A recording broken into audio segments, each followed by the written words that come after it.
और अगर उस नाले का अगर आप हाल देखेंगे तो समझ से बाहर है। हालत ये हो गई कल की 1.25 घंटे की बारिश के अंदर कि कराची की मशहूर फर्नीचर मार्केट जो है, पहले तो कच्ची आबादियाँ डूब जाया करती थी, अब तो फर्नीचर मार्केट भी कल डूब गई। वीडियोस वायरल हुई भी हैं सोशल मीडिया के ऊपर कि लोगों के घरों के अंदर जो ग्राउंड फ्लोर का घर है उनका बिस्तर जो है घर का वो फ्लोट कर रहा है। Thanks to Pakistan Peoples Party. शारा कायदीन कल की बारिश में पूरा डूबा हुआ था। शारा फैसल कल की बारिश में 1.25 घंटे की बारिश के अंदर डूबा हुआ था। PCHS ब्लॉक 2 ब्लॉक 6 मुकम्मल डूबा हुआ था। सूबे सिंध का सबसे बड़ा हॉस्पिटल जिना हॉस्पिटल के अंदर पानी, घुटनों तक पानी भरा हुआ था। शाबाश बिलावल जरदारी तुम्हारे। Karachi admin society, Baloch colony, Orangi town Bilawal, वो भी पूरा डूबा हुआ था। क्या बिलावल ने कल कोई मीटिंग कॉल की? जिस शहर से बिलावल और जरदारी खाते हैं, क्या उन्होंने फिक्र करी कि क्या वजह है कि जो सियासी जमात 12 साल से इक़्तिदार के अंदर है, 4 दफ़ा हुकूमत में आ चुकी है, क्या बिलावल ने कल अपने उन सारे मिनिस्टर्स को कॉल किया जिसके अंदर शर्जील मेमन, जिसके अंदर नासिर शाह, जिसके अंदर जाम खान शोरो, जिसके अंदर सईद गनी, ये सारे वो मिनिस्टर्स हैं जो कि 12 साल से इस सूबे के अंदर इस मिनिस्ट्री के ऊपर काबिज रहे। क्या बिलावल ने कल इनको बुलाया रात को, इनसे पूछा कि मेरा शहर क्यों डूबा हुआ है, क्यों मेरे शहर के साथ ये सलूक किया जा रहा है? मेरे ख्याल से बिलावल का शहर जो है वो दुबई है। बिलावल का शहर ना तो कराची है ना तो लाड़काना है, और ये बात हमें बार बार साबित हो रही है। 38 नालों का, जिस तरह मैंने आपको बताया, 38 नालों की अनाउंसमेंट की गई थी। 1 अरब रुपए जो हैं वो वर्ल्ड बैंक की तरफ से दिए गए थे और उसका कुछ नहीं पता। आज हम बड़े अफसोस के साथ और शर्मिंदगी के साथ वर्ल्ड बैंक से डिमांड कर रहे हैं कि वर्ल्ड बैंक जो है इस 1 अरब रुपए का ऑडिट कराए, इस 1 अरब रुपए का ऑडिट भी कराए और इसके साथ साथ इसको पूरा इन्वेस्टिगेट करे कि ये पैसा गया कहाँ। 22 करोड़ रुपए जो हैं वो DC को मिल चुके हैं, इसके अलावा 3 करोड़ रुपए कमिश्नर को मिल चुके हैं। बाकी रहे 75 करोड़ रुपए, वो अल्लाह जाने 75 करोड़ रुपए कहाँ गए। अगर नेक नियति, ईमानदारी के साथ, पहले तो शर्म से डूब मरने का मुकाम है कि वर्ल्ड बैंक जो है वो 1 अरब रुपए की ग्रांट दे रहा है $8 मिलियन की, और वो कह रहा है कि बेशर्मो जाके अपने नाले साफ कर लो, तुम्हारे लोग बीमार हो रहे हैं, बारिश में लोग मर रहे हैं, करंट लग रहा है, कचरा भरा हुआ है। और ये कचरा भरता कौन है हमीद साहब? ये कचरा भरता कौन है? ये कचरा भरते हैं इन्हीं की DMCs 12 साल से। और इसका चेयरमैन कौन है? नाले की सफाई का जो चेयरमैन है वो बिलाल गफ्फार साहब, इनके चीफ मिनिस्टर मुराद अली शाह साहब हैं। कचरे की सफाई के भी जिम्मेदार मुराद अली शाह साहब हैं, क्योंकि वो Sindh solid waste management board के चेयरमैन हैं। और उसके अलावा Karachi water and sewerage board जो है उसके चेयरमैन भी मुराद अली शाह साहब हैं। तो वर्ल्ड बैंक को जो इंक्वायरी स्टार्ट करानी चाहिए, जिस हुकूमत को पैसा दिया है, वर्ल्ड बैंक को मुराद अली शाह साहब के खिलाफ एक इंक्वायरी कॉल करनी चाहिए कि जो $8 मिलियन दिए गए हैं वो पैसा कहाँ गया है, उसका जिम्मेदार कौन है। ये हमारे मुल्क की तौहीन है, ये मुल्क के लिए बेइज्जती है कि नालों की सफाई का पैसा भी जो है वो बेज़ाब्तियों के नज़र हो जाता है। उसके अलावा मैं एक बात और कहना चाहूँगा कि मेयर साहब, हमें आपसे भी सवाल है कि आपका हमेशा ये कहना होता था कि पैसा नहीं है, पैसा नहीं है। हम आपसे भी सवाल करते हैं कि ये 1 अरब रुपए कहाँ गया, ये 1 अरब कहाँ गया। इसकी इन्वेस्टिगेशन मुकम्मल तौर पर होनी चाहिए। ये शहर मेरा कराची कब तक रोता रहेगा? ये शहर मेरा कराची कब तक पानी के लिए तरसता रहेगा? कब तक यहाँ पे वाटर माफिया रहेंगे? कब तक यहाँ पे सफाई का रोना रहेगा? कब तक यहाँ पे तालीम का रोना रहेगा? कब तक यहाँ पे सेहत का निज़ाम जो है इसी तरह हमारा जो है वो सड़ता रहेगा और इसी तरीके से हम ये रोते रहेंगे? मैं इसके साथ साथ ये भी डिमांड कर रहा हूँ कि जितनी करप्शन DMCs के अंदर इस 4 साल के अंदर हुई है, इतनी करप्शन मेरे ख्याल से पाकिस्तान की हिस्ट्री के अंदर किसी भी, आज जितनी भी लोकल गवर्नमेंट सिस्टम आए पूरे पाकिस्तान के अंदर, इतनी करप्शन मेरी नज़र के अंदर जितनी सिंध के अंदर हुई है किसी डिपार्टमेंट के अंदर नहीं होगी, ना आज से पहले कभी हुई होगी। जो हशर हमने इन 5 सालों के अंदर देखा है, वो आज से पहले इतना बुरा हशर हमने कभी भी नहीं देखा है। और मैं सवाल करता हूँ कि कभी हमने देखा कि केपीके के अंदर बारिश हुई है, पेशावर डूब गया पूरा? कभी हमने देखा कि मुल्तान डूब गया पूरा? कभी हमने देखा कि पंजाब के किसी शहर के अंदर इतनी तबाही आई? कभी हमने बलूचिस्तान के अंदर देखा कि बारिशों के अंदर ये तूफान आ गया? ये सब कुछ सूबे सिंध के अंदर क्यों होता है? इस सूबे सिंध के अंदर इसलिए होता है कि इस सूबे सिंध के अंदर जो लीडरशिप है वो भी करप्ट है, जो मिनिस्टर्स हैं वो भी करप्ट हैं, इनके जो इनके एमपीएस हैं वो भी करप्ट हैं। ये लफ्ज़ करप्ट का मैं इसलिए इस्तेमाल कर रहा हूँ कि जो पैसा आवाम का खर्च होता है वो आवाम के ऊपर नहीं खर्च होता है। मेरा शहर कराची आज बूंद बूंद के लिए तरस रहा है, पानी के लिए, बूंद बूंद के पानी के लिए तरस रहा है। पानी है तो टैंकर के जरिए मिलेगा। मुझे अफसोस है और शर्म आती है बात भी कहते हुए कि पाकिस्तान की जितनी सियासी जमातें जो सिंध में बैठ के सियासत करती हैं उनके मुंह के ऊपर चुप लगी हुई है। एक जमात नहीं है जो कल से सामने आई हो और उसने पूछा हो कि कल से हाल शहर का क्या हुआ है। मोटरसाइकिलें डूब रही हैं, लोगों के घरों के अंदर पानी, बिस्तर जो हैं वो तैर रहे हैं, लेकिन किसी का कोई पुरसाने हाल नहीं है।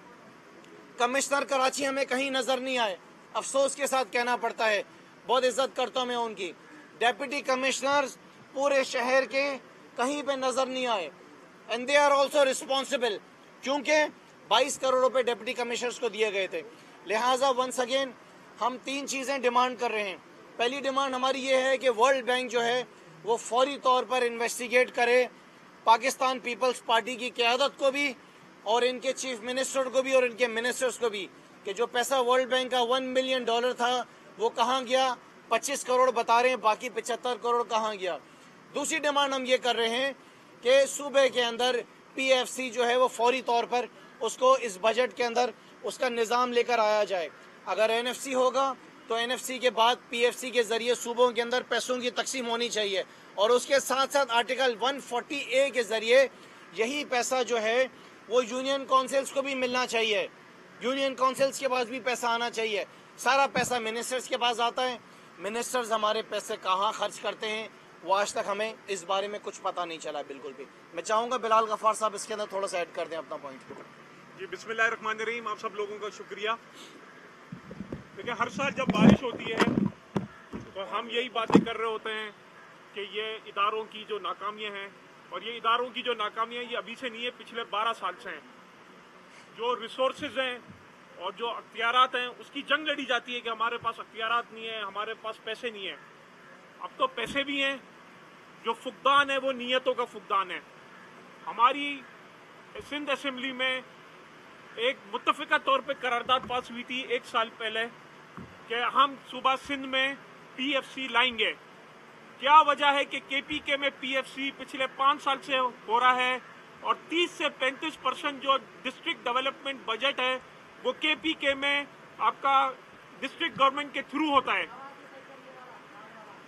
तो ये 12 साल से इन्होंने पीएफसी नहीं किया। कराची शहर के मसाइल का वाहिद हल ये है कि आप पीएफसी करके जो डिस्ट्रिक्ट गवर्नमेंट्स हैं उन तक जब तक फंड्स नहीं पहुंचेगा, ग्रास रूट लेवल तक फंड्स नहीं पहुंचेगा, आपके मसाइल चलते रहेंगे। आपने देखा होगा, आपको याद कराते चलें कि लास्ट ईयर पाकिस्तान तहरीक इंसाफ और अली जैदी के इनिशिएटिव पे हमने लेट्स क्लीन कराची का एक कैंपेन स्टार्ट की थी और हमने तकरीबन 40 दिन वो कैंपेन की थी और तकरीबन 9.5 पौने 10 करोड़ रुपए लगे थे, जिससे हमने तमाम नाले साफ किए थे। और कराची में ज्यादा बारिशें होने के बावजूद भी कराची सैलाब ज़दा नहीं हुआ। तो ये नाले ना साफ होने की जिम्मेदारी आपकी केएमसी, डीएमसी और सूबाई पीपल्स पार्टी के चेयरमैन और इनकी पूरी मिनिस्ट्री ने, सारे मिनिस्टर्स ने बड़े धूम धड़के से यहाँ से कुछ ही किलोमीटर दूर पे शहीद मिल्लत फ्लाईओवर का इफ्तिताह किया था और उन्होंने कहा था कि हम कराची में हमने ये इसको एक बहुत बड़ा तोहफा दिया है। मैं तमाम मीडिया वालों को कहता हूँ आप अभी चले मेरे साथ, और वो जो आपका ब्रिज है वो गिर चुका है, उसकी जो साइड की जो है उसमें बैठ चुका है और अभी वो रोड बंद कर दिया गया है। साइड का सर्विस लेन की पूरा रोड है वो बैठ गया है। अब 6 महीने में एक ब्रिज बनता है जिसकी बड़ी सेलिब्रेशन होती है और इसका ये हाल है, तो जाहिर है ये बताता है कि ये फिर करप्शन के नजर हो गया है और जो पैसे लगने चाहिए थे इस प्रोजेक्ट में वो प्रोजेक्ट में पैसे नहीं लगे हैं। क्यों हर प्रोजेक्ट में जो भी है ना कराची में या पूरे सिंध में बनता है वो 3 महीने या 6 महीने में क्यों वो प्रोजेक्ट तबाह हो जाता है? वजह यही है, करप्शन नाअहली। हम डिमांड करते हैं कि इसकी भी इंक्वायरी की जाए कि जो कुछ महीने पहले जो ये ब्रिज बनाए, ओवरहेड ब्रिज बनाए, वो क्यों इस खस्ता हाल में है। जी ये बता दें, इंक्वायरियों के मुतालबात होते हैं, लेकिन देखा ये गया है कि पूरे पाकिस्तान जरा सर मैं माफ़ी चाहता हूँ, सईद कुछ कहना चाहते हैं, फिर मैं आपसे सवाल ले रहा हूँ हमीद भाई। इससे ये बात साबित हो गई कि पीपल्स पार्टी की हुकूमत कराची शहर से कतई तौर पे कोई उनकी नीयत नहीं है इस शहर को डेवलप देखता हुआ इस शहर की खिदमत करते, या शायद वो इंतकाम ले रही है। कल की बारिश के बाद पीपल्स पार्टी की हुकूमत को अली जैदी मेरे ख्याल से बहुत याद आ रहे होंगे। वो तो वैसे भी उनके असाब पर सवार हो गए जो उन्होंने उनकी दहशत गर्दी को पूरी दुनिया में एक्सपोज कर दिया, लेकिन कल कुछ ज़्यादा ही याद आ रहे होंगे शायद, क्योंकि पिछली साल अली जैदी और पाकिस्तान तहरीक इंसाफ की टीम की वजह से पूरे कराची शहर को पानी में डूबने से बचाया गया था, और उनकी मेहनत ने और उनके दोस्तों की कंट्रीब्यूशन ने जो अपना पैसा कलेक्ट किया और कराची के नालों की बारिश से पहले सफाई कराई, और जब बारिश आई तो मेरा हल्का जो औरंगी नाले के ऊपर तकरीबन कुछ यूसिया है वो हर साल डूबती थी, और इस साल भी डूब गई फ्रंटियर कॉलोनी और दीगर। लेकिन वो पिछले साल अली जैदी की उस मुहिम और तहरीक इंसाफ की कंट्रीब्यूशन और मुहिम से बच गया था और पूरा शहर बच गया था। लेकिन इस बारी और उसके ऊपर पीपल्स पार्टी ने जो उसके खिलाफ एंटी कैंपेन शुरू कर दिया था कि कराची शहर में कचरा निकाल के डाल दिया, कराची को गंदा कर दिया, लेकिन हकीकत में कराची को बचा लिया था। जो इस बारी इन नाअहलों की और उनकी 12 साल कारकर्दगी और करप्शन की वजह से आपको अस्पताल में वफाक बनाए, आपको तालीम वफाक बनाए, एक सड़क वफाक ने बनाई, मंगा पीर रोड जब बनारस तक पहले फेज में बनी है। मैं आप कैमरों को, आपकी मीडिया, हमारी मीडिया के दोस्तों को मैं दावत देता हूं कि आप जाके देखें। 2 बारिशें हुई, एक भी कतरा वहाँ पानी जमा नहीं हुआ और ड्रेन हुआ वहाँ से, क्योंकि जब नियत होती है काम करने की तो वो फिर दिखता भी है। और शाहराह फैसल और शराइ के कायदीन जैसी बड़ी सड़कें आज डूबी हुई है, तो इस करप्ट हुक्मरानों की वजह से। जी हमीद भाई आप कुछ पूछो। सवाल ये था कि इंक्वायरियाँ, कमेटियाँ, पाकिस्तान के अंदर एक कमेटी का नाम बताएं जिसकी रिकमेंडेशन पर अमल हुआ हो। यहाँ तो यही अवाम सुन के अब दुकान पकड़े हैं कि कमेटियाँ बनाएं, तहकीकात करें, होता कुछ भी नहीं है। एक तो ये मसला है, दूसरा वफाक की तरफ से ये जो आपके पास लोगो पड़ा हुआ है बिजली का, इसकी फीस 35 रुपये से बढ़ाकर 100 रुपये कर दी गई है। लोग पहले ही परेशान हैं। कराची के शहरियों को एक तोहफा आपकी हुकूमत ने 2 रुपये 89 पैसे फी यूनिट इजाफे की सूरत में भी दिया है। तो आप इस पर क्या कहेंगे? लोग कहाँ जाए? लोग तो परेशान है इस वक्त मालिकों। नहीं, आप देखिए मेरे ख्याल से बिल्कुल सही फरमा रहे हैं कि लोग काफ़ी परेशान हैं कि इंक्वायरियाँ हो रही हैं, तहकीकातें हो रही हैं, लेकिन सज़ाएँ नहीं मिल रही हैं। और हम इस बात पे यकीन कर लें कि जो आज जो इदारे हैं वो आज़ाद इदारे हैं। नैब जैसा इदारा जो है, जिसको पहले यरगमाल बनाया हुआ था, आज वो भी एक आज़ाद इदारा है, काम कर रहा है। लेकिन देखें, हम नैब से भी सवाल करते हैं कि नैब के ऊपर भी बहुत जिम्मेदारियाँ हैं, और हम नैब से भी डिमांड करते हैं कि जितने केसेस हैं जिनके ऊपर इन्वेस्टिगेशंस हो रही हैं उनको तेज़ किया जाए, और अगर इसके अंदर कोई लेट्स है कि अगर वो क्लीन है तो उसको क्लीन चिट दी जाए, लेकिन अगर वो क्लीन नहीं है तो इसको एक्सपोज किया जाए, नेम एंड शेम किया जाए, उनको सज़ाएं दी जाएं। और उसके साथ साथ मैं भी ज़रूर कहूँगा इदारों को कि उस दिन से डरें कि जब आवाम खुद जो है वो कानून अपने हाथ के अंदर ले ले, क्योंकि कब तक आवाम से सख्ती रहेगी इस मौजूदा सिंध हुकूमत से, कब तक इस बात का रोना रहेगा कि सिंध हुकूमत जो है वो पीने का पानी फराहम नहीं कर रही है, स्कूलों में तालीम नहीं दे रही है, अस्पतालों में इलाज नहीं दे रही है। सो हम भी एक्सपेक्ट करते हैं अपनी हुकूमत से भी, और इसके साथ साथ एंटी करप्शन से भी हम एक्सपेक्ट करते हैं। जाने वाले उनके पास हम अगले हफ्ते पूछने के लिए कि उन्होंने सूबे सिंध के अंदर करा क्या है, सवाए यहाँ पर बैठ के सिंध हुकूमत का साथ देने के लिए। मैं सहाफ़ी दोस्तों से ये कहता हूँ कि आप इस बात पे यकीन कर लें कि तहरीक इंसाफ के दौर में इंशाअल्लाह ताला आप इन सारे करप्ट लोगों को जेलों में देखेंगे, इंशाअल्लाह ताला इनसे पैसा भी निकालेंगे। देर ज़रूर होगी, लेकिन इंशाअल्लाह ताला इस दफ़ा जब ये जेलों में जाएंगे, चाहे इनके मिनिस्टर्स हों, इनके MPs हों, इनके सेक्रेटरीज़ हों, किसी को नहीं छोड़ने वाले हम। हमारी नज़र में ये सारे ट्रेटर्स हैं जो मुल्क का पैसा खाएगा, जो करप्शन करेगा, वो सारे गद्दार हैं। उनके लिए लफ्ज़ सिर्फ एक ही है गद्दारी का, कि वो मुल्क के साथ गद्दारी कर रहे हैं, इस कौम के साथ गद्दारी कर रहे हैं।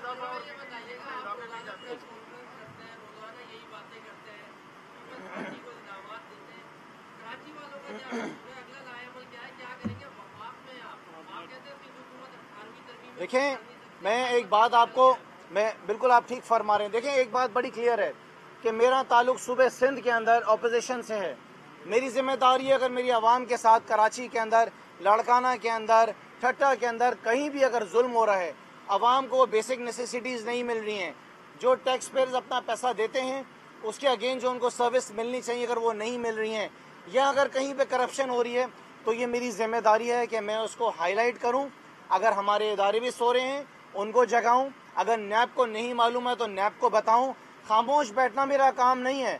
अगर मैं चुप होकर बैठ जाऊंगा तो आवाम ने 5 साल बाद मुझसे पूछना है कि अगर कुछ नहीं कर सके तो आवाज़ क्यों नहीं उठाई। हमारे सारे MPs बैठे हुए, या हमारी पार्टी के सीनियर मेंबर्स बैठे हुए, हम सब एक जिम्मेदार पोजीशंस के ऊपर बैठे हुए।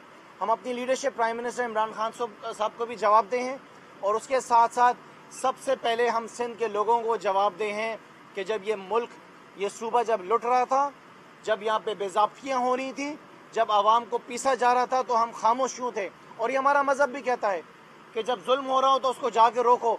अगर रोक नहीं सकते तो कम से कम आवाज़ उठाओ, बोलो ज़रूर। खामोश तो मेरी नज़र के अंदर रहना भी हराम है।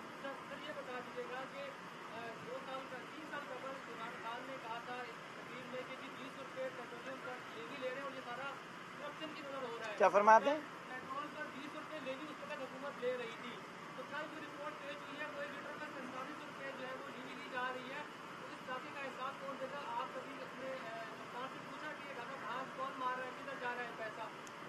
देखें, वफाक जिम्मेदार है आवाम को, आवाम के दिए हुए पैसे की सारी डिटेल्स देने पे। आपने डिमांड की है, बिल्कुल वफाक को इसका जवाब देना चाहिए कि कौन से टैक्सेस कहाँ पर खर्च हो रहे हैं। लेकिन कभी कभार ये बात की जाती है कि एकदम से जो है 25 रुपये बढ़ा दिए गए, 15 रुपये बढ़ा दिए गए। लेकिन आपने पहली दफ़ा पाकिस्तान के अंदर देखा कि इतनी बड़ी तादाद के अंदर इतनी बड़ी रकम 15 से 20-20 रुपये पेट्रोल के ऊपर पर लीटर कम भी की गई। ये बड़ी सीधी बेसिक पॉलिसी है कि जब आपको तेल महंगा मिलेगा तो जाहिर है कि उसको हायर प्राइस के ऊपर आपको देना पड़ेगा। लेकिन इस बात पे भी यकीन कर लें कि आपके वज़ीर आज़म ने, जब आपका मार्केट के अंदर ऑयल प्राइसेस कम हुई तो उन्होंने पेट्रोल की प्राइसेस को नीचे करा। देखें, मैं यहाँ पर बैठ के अगर अपने हुकूमत की, अपने वज़ीर आज़म की अच्छे कामों की अगर बैठ के डिटेल्स आपको देना शुरू करूँ तो मैं यकीन से आपसे कह सकता हूँ कि ये दिन सारा गुजर जाएगा और रात भी निकल जाएगी इन 2 सालों की। अल्हम्दुलिल्लाह अवाम की खिदमत की है। कोई शख्स ये नहीं कह सकता कि मेरा वज़ीर आज़म करप्ट है। कोई ये नहीं कह सकता कि हमारी पार्टी के अंदर अगर मैं खुद भी करप्शन करूँगा, 1 लाख तो दूर की बात है 1-4 आने की भी, मुझे यकीन है कि मेरा फ्यूचर नहीं है इस पार्टी के अंदर। मेरे वज़ीर आज़म को, क्या मेरी सीनियर लीडरशिप को भी अगर ये पता चल जाए, हम सियासत को, मैं सियासत को ये समझें कि मैं समझता हूँ कि जैसे मैं जाने नमाज पे खड़ा नमाज़ पढ़ रहा हूँ, ये हमारी नीयत है कि जैसे हम अल्लाह के सामने खड़े होते हैं नमाज की नीयत बांध के, हमारी नीयत इस सियासत के अंदर भी वही है कि हम जवाब दे सबसे पहले अल्लाह को हैं, उसके बाद आवाम को हैं। अच्छा गुलाम भाई, आपने DMCs की बात की कि बहुत करप्शन हुआ है DMCs में। मेयर कराची की हम बल्दियात की बात करें तो वहाँ भी एक आलीशान करप्शन की दास्तान है। ये सारे आप लोगों की छतरी के नीचे बैठे हुए आपके इत्तेहादी हैं, आप खुल के ना उनका नाम लेते हैं, DMCs में नाम लेंगे कौन सा चेयरमैन है, कितनी करप्शन की है, मेयर कराची ने क्या किया है। हमने 2 दिन पहले खबर चलाई है 52 अरब रुपए का प्लाट था हसन स्क्वायर पे जो फरोख्त कर रहे थे इन्होंने बिल बात, मतलब उस पे चीजें बातें क्यों नहीं हो रही। इल्जामात पीपल्स पार्टी पे तो लगाए जाते हैं। लेकिन कराची का बेड़ा गर्क करने में तो MKM का बड़ा क्लियर है। अवाम इस बात को समझ चुकी है कि अवाम के पास, कराची के लोगों के पास तहरीक इंसाफ के अलावा कोई चॉइस नहीं है। The only available choice at the moment is Pakistan Tehreek Insaf for Karachiites, क्योंकि इस शहर के लिए वही हुकूमत फ़ायदेमंद है जिसकी कम से कम अगर सूबे में नहीं तो वफाक के अंदर हुकूमत हो। इंशाअल्लाह ताला हमारी हुकूमत होगी कराची के अंदर। हम वज़ीर आज़म साहब से कराची के लिए स्पेशल पैकेजेस लेंगे। देखें, ये बात आपने नहीं, हमने कही कि जितनी करप्शन DMCs के अंदर हुई है वो हुई है, और सब जानते हैं कि कौन सी डीएमसी के अंदर कौन सी सियासी जमात है। मुझे इस बात से कोई गर्ज नहीं कि कौन किसका इत्तेहादी और कौन किसका इत्तेहादी नहीं है। मुझे इतना पता है कि मैं आवाम का इत्तेहादी हूँ, और जहाँ आवाम के साथ नाइंसाफ़ी होगी तहरीक इंसाफ वहाँ पर खड़ी होगी, क्योंकि मुझे इसके लिए अपने वज़ीर आज़म साहब से इजाज़त लेने की ज़रूरत नहीं है। हमारे पास पहले से इजाज़त है। उन्होंने कहा हुआ है कि जहाँ पे नाइंसाफ़ी होगी, जहाँ पे जस्टिस नहीं होगा, वहाँ पे तहरीक इंसाफ खड़ी होगी। भाई ये बता दें, आपके इत्तेहादी हैं एमजीएम वाले, और आपने डीएमसी पर भी करप्शन की बात कर दी। मेयर कराची के बारे में क्या ख्याल है, और आइंदा इलेक्शन में अगर मुत्तहिदा की तरफ से ये फैसला किया गया कि यही वसीम अख्तर साहब मेयर कराची बने के पीछे इसकी हिमायत करें, तो आपका फैसला क्या होगा? अच्छा खुर्रम भाई, इसमें थोड़ा सा मिला लें, नैब और एंटी करप्शन को भी अपील कर दें कि चेयरमैनों के खिलाफ कार्रवाई करें, मेयर के खिलाफ करप्शन के सबूत नहीं, देखें जी, ये बड़ा क्लियर है। मैं नैब से बिल्कुल डिमांड कराता हूँ कि तमाम डीएमसीज़ का जो है वो ऑडिट कराया जाए। ये बहुत ज़्यादा ज़रूरी है। डीएमसीज़ को अरबों रुपए मिले हैं। ख़ास तौर पे देखा जाए, बड़ा सीधी बात है, चेयरमैन्स का बैकग्राउंड चेक कर लिया जाए, चेयरमैन्स की फैमिली का बैकग्राउंड चेक कर लिया जाए कि किसके पास कितनी दौलत थी, किसके पास कितनी जायदाद थी।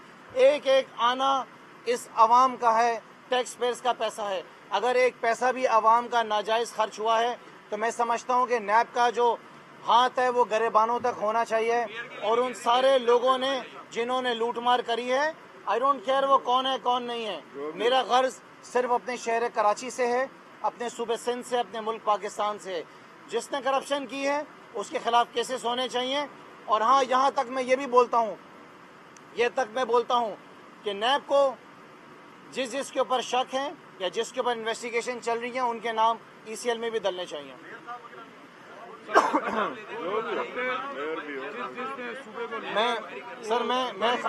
मैं खबरें बनाने के लिए स्टेटमेंट्स नहीं देता हूँ। मैं हकीकत की बुनियाद के ऊपर बात करता हूँ, खबरें मैं नहीं बनाता हूँ।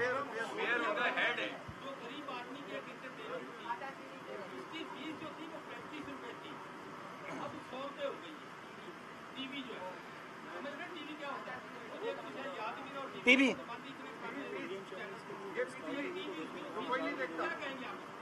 देखिए, हम चाहते हैं कि पाकिस्तान के अंदर जितने भी कौमी इदारे हैं, जितने भी डिपार्टमेंट्स हैं, उनके अंदर बेहतरी आए, उनके जो स्टाफ है उनकी सैलरीज भी जो हैं वो बढ़ें, और आवाम को जो है बेहतर क्वालिटी, अच्छी क्वालिटी की सर्विस मिले।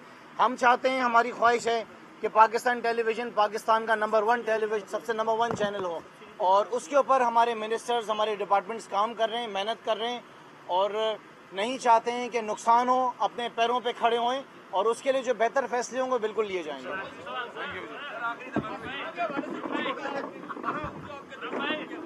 जी सर, सॉरी, आप बोले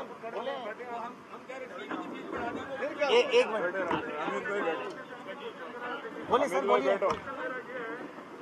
एक मिनट रुकना।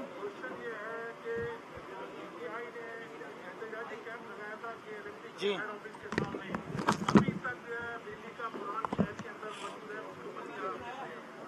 देखिए सर, बड़ा क्लियर स्टांस है पाकिस्तान तहरीक इंसाफ कराची रीजन का। इसको पकड़ के बैठ जाता हूँ माइक को आपके। बड़ा क्लियर स्टांस है जनाब पाकिस्तान तहरीक इंसाफ कराची का के इलेक्ट्रिक के ऊपर। जब तक के इलेक्ट्रिक की मोनोपली कराची के अंदर रहेगी, इनकी लूटमार चलती रहेगी, ओवर बिलिंग चलती रहेगी। इनको जितनी भी सब्सिडीज दे दी जाएं, इनको जितना फर्नेस ऑयल ज़्यादा दे दिया जाए, इनको गैस का प्रेशर जितना बेहतर कर लिया जाए, ये बेहतरी नहीं लेकर आ सकते हैं कराची के अंदर। वज़ीर आज़म साहब को भी हमने, अपनी सीनियर लीडरशिप को भी बात बताई है, और मीटिंग्स के अंदर भी, जो लास्ट मीटिंग हुई थी एक्सक्यूज़ मी, जो कमेटी वज़ीर आज़म साहब ने बनाई थी, असद उमर साहब, शहजाद साहब और गवर्नर साहब की, उसके अंदर CO के इलेक्ट्रिक ने जो मांगा उनको दिया गया। Quantity of furnace oil increase करने को कहा, उसी वक्त गवर्नर साहब ने कराया। गैस के प्रेशर को इंक्रीज करने को कहा, उसी वक्त गवर्नर साहब ने करवाया। उन्होंने फरमाया और कहा कि हम इस बात की गारंटी देते हैं कि कराची इलेक्ट्रिक जो है वो कल से मेक श्योर करेगी कि लोड शेडिंग नहीं होगी। लेकिन आपके सामने लोड शेडिंग इस वक्त भी यहाँ पर चल रही है, और हमारे यहाँ जनरेटर चल रहा है। लिहाजा तहरीक इंसाफ आप ये समझें कि इस कंक्लूजन के ऊपर आ चुकी है कि कराची के अंदर के इलेक्ट्रिक की मोनोपोली आगे नहीं चलाई जा सकती है। कराची को असद उमर साहब ने उस दिन भी कहा कि नेशनल ग्रिड से जो है वो उसकी बिजली की जो मिकदार है वो उसको डेफिनेटली बढ़ाया जाएगा और उसके लिए ट्रांसमिशन लाइन जो बढ़ानी है, जो ट्रांसमिशन लाइन बिछानी है, उसके ऊपर काम होना शुरू हो गया है। उसके साथ साथ तलत साहब शंघाई इलेक्ट्रिक जिन्होंने ऑफर दी हुई है उसके ऊपर भी काम चल रहा है। सो इस बात पे यकीन कर लें कि ये एहतजाज वापस भी शुरू हो सकता है। राजा साहब यहाँ पर बैठे हुए हैं। ठीक है सर।